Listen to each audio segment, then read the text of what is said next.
Welcome at another buyer's review. This time the C-Class with the internal code W205. This car was built between 2014 and 2021. It was basically the 5th generation C-Class. Recently the new C-Class was launched, so this is the perfect opportunity to check out the last generation. In this video we will discuss reliability, engines and some of the issues you can expect or at least need to know about when buying this car. In the basis, this W205 is a huge facelift based on the predecessor W204 model. The C-Class was styled to look like a small S-Class. In my opinion, the most luxury in this range. The W205 is lighter than the W204 since Mercedes used the aluminium steel hybrid construction. The loss of weight resulted in the car being more efficient. Competition for this car comes from the BMW with the 3 Series, Audi with the A4 and Lexus with the IS. Also for this generation C-Class, it's the benchmark for comfortable driving without being vague. The 3 Series is definitely more dynamic, but it's already more comfortable than its predecessor. The Audi A4 is in the middle of the road. We also have to mention the Jaguar XE. This car is also on the sportive side. When this car was introduced, there were 2 engine choices when it came to petrol.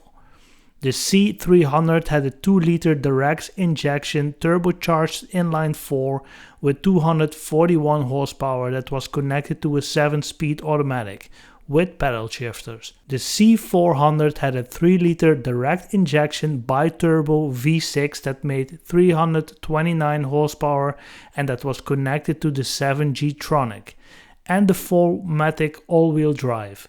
Both cars came out in the sedan body shape. The C-Class also came as a wagon and as a convertible. As you can expect from a premium car, the car is full of electronic gadgets, to name a few: 9 airbags, ESP, traffic sign assist, speed limit assist, collision prevention assist, etc. These cars are still relatively new, so for the near future I don't see any trouble when it comes to electronic gremlins.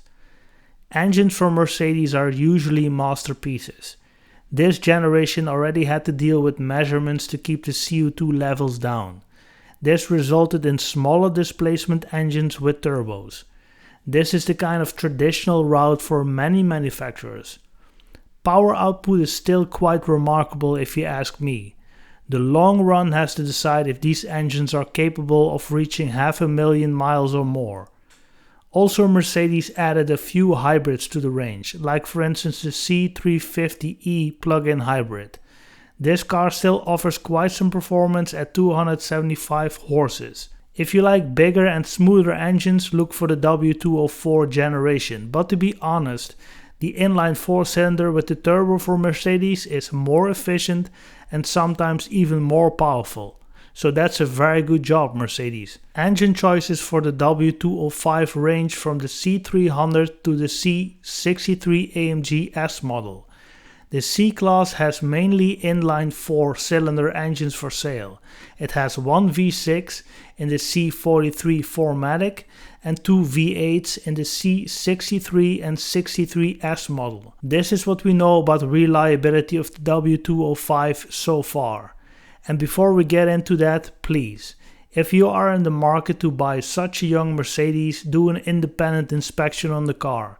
It might cost you some money, but I'm sure it will save you a lot in the end. So test drive the car and do an independent inspection.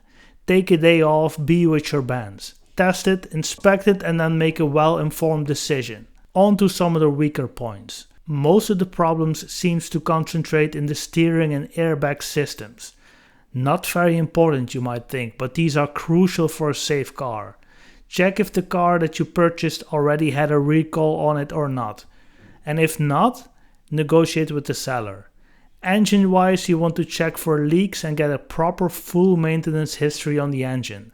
The M247 engine from Mercedes, which is either the 1.6 or the 2-liter inline 4-cylinder from Mercedes, the PVC's breather system seems to be a weaker part. Apart from being a bulletproof engine. For most of the rest of the engine lineup, maintenance is key.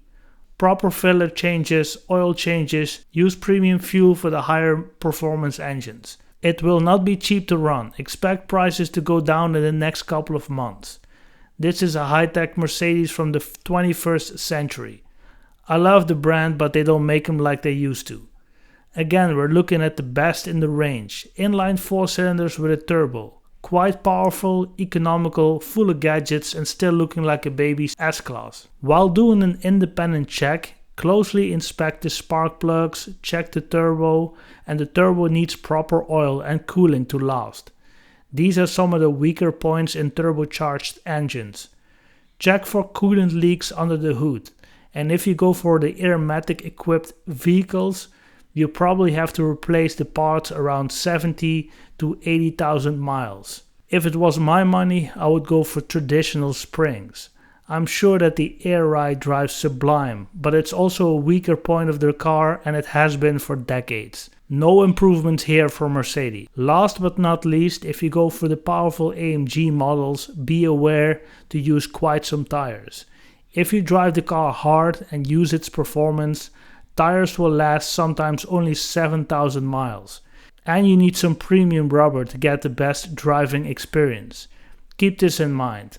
With great power comes great financial responsibility. Thanks for watching another car buyer's review. The C-Class is what makes this channel big. This is my thank you video to each and all of you out there. Be safe and have a great day.